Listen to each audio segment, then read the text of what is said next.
Saudara, selamat bertemu kembali dalam sebuah tayangan Salam Analisa Tanda Tangan. Hari ini kita belajar yaitu tentang sebuah alat ukur yang bernama getaran. Saudara, ini sebetulnya tanda tangannya terbalik ya. Jadi saudara perhatikan saja. Itu yang di sebelah sini, di sebelah kanan saya itu tanda tangan yang nampak itu banyak getarannya. Seperti orang tanda tangan mungkin di mobil ya, di tempat yang bergerak atau lagi gempa bumi lalu tanda tangan. Nah, seperti itu. Yang sebelah sini adalah tanda tangan yang tanpa getaran. Jadi kelihatan mulus, pergerakannya kelihatannya juga bagus. Walaupun kelihatan saya buat bentuknya mirip. Kiri kanan itu tanda tangannya mirip, namun yang satu itu ada getarannya.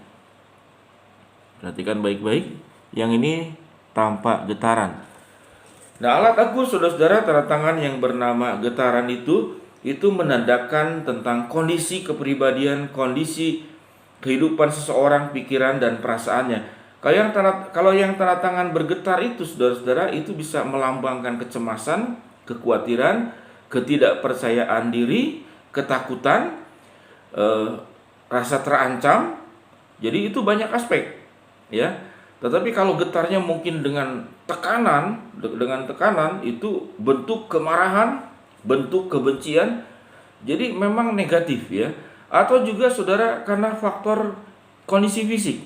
Jadi orang yang mengalami sakit, saudara mungkin ada sakit jantung, Parkinson atau sakit-sakit tertentu itu cenderung ada bergetarnya. Nah, siapa saudara kelompok-kelompok orang yang bergetar? Yang pertama biasanya salah satu faktor usia.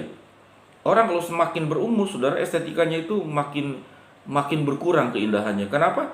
Karena makin berumur, biasanya saudara, seluruh pengalaman hidup, perjuangan yang selama ini dilalui, itu mencapai titiknya tatkala mungkin anak-anak sudah besar, sudah mandiri.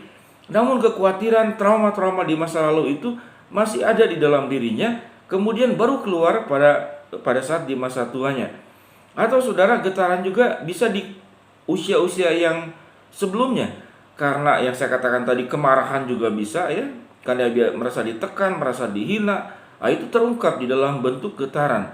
Atau dia dibully atau diperlakukan apapun, atau situasi yang pengalaman traumatik tertentu. Saya punya seorang dosen, saudara-saudara, itu waktu zaman perang, katanya itu waktu Belanda menyerang, itu sama mamahnya itu dia sudah agak besar, dia bersembunyi di got, lalu kemudian dalam kondisi sudah agak besar anaknya itu dipaksa menyusui kepada ibunya, padahal sudah agak besar anak itu, supaya anaknya itu tidak diapa-apakan. Jadi saudara, ini pengalaman traumatik ya.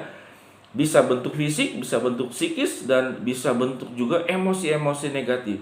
Jadi getaran saudara itu menandakan hal-hal yang negatif. Nah, bagaimana saudara menolong mereka-mereka yang mengalami getaran? Ya tentu saudara dirinya sendiri harus perlu menyadari hal ini.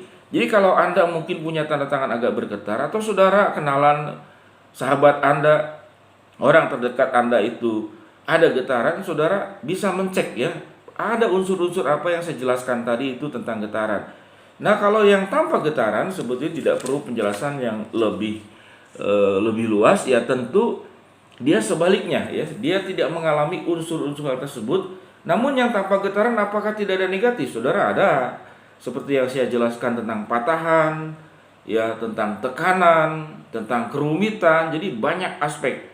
Namun getaran saudara-saudara itu adalah memang hampir boleh dikatakan hampir tidak ada sisi positifnya. Jadi kalau saudara ada tanda tangan getaran, saudara mungkin bingung ya, saya punya persoalan apa dengan diri saya, silakan Anda boleh WhatsApp saya, bertanya khusus untuk alat ukur yang namanya getaran.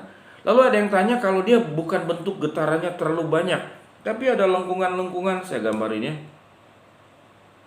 Nah, lengkungan-lengkungan itu tidak seperti getaran, tapi ada goresan-goresan yang kelihatannya itu ini ya, yang di bawah. Itu kelihatan tidak pasti. Nah, itu saudara boleh saya katakan itu mungkin persentasenya lebih kecil, tapi unsur yang saya katakan tadi itu ada di dalam diri orang yang tanda tangannya mungkin begini, garisnya itu tekan enggak, getar enggak, tapi lengkung-lengkung kecil-kecil begitu ya. Lalu seakan-akan tidak pasti, sebetulnya orang ini juga sedang mempertanyakan banyak hal di dalam hidupnya. ya mempertanyakan banyak hal atau mengalami perlakuan-perlakuan yang rasanya tidak adil, tidak tepat, namun tidak separah seperti tanda tangan yang wah getarannya itu banyak. Yang tanpa getaran tentu kepribadiannya sehat, mudah adaptasi. Namun kembali ya saudara, aspek negatif itu yang tidak hanya kalau getaran memang itu mayoritas negatif, tapi aspek yang lain tuh ada di negatif ya. Ya, di ketajaman ada, di lengkungan juga ada. Jadi di seluruh alat ukur saudara itu selalu ada negatif dan positifnya. Tapi khusus tentang getaran memang tidak ada aspek positif di dalam dirinya.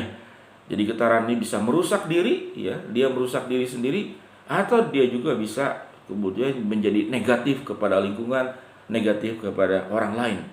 Saudara, semoga belajar analisa tanda tangan akan menolong dirimu, menolong orang-orang terdekatmu, menolong keluargamu, menolong studimu, masa depanmu, menolong usaha dan bisnismu. Karena saudara, kerugian terbesar di dalam hidup salah satunya adalah tatkala kita tidak mengenal diri, kita tidak mengenal orang lain, sehingga ada banyak kerugian, banyak kecelakaan, ya tanda kutip bukan kecelakaan lalu lintas dalam hidup ini, karena kita salah bergaul, karena kita salah mengenal ya diri kita maupun orang lain. Saudara, terus ikutin pelajaran analisa tanda tangan di pelajaran-pelajaran berikut. Silakan Anda lihat konten YouTube saya. Salam analisa tanda tangan.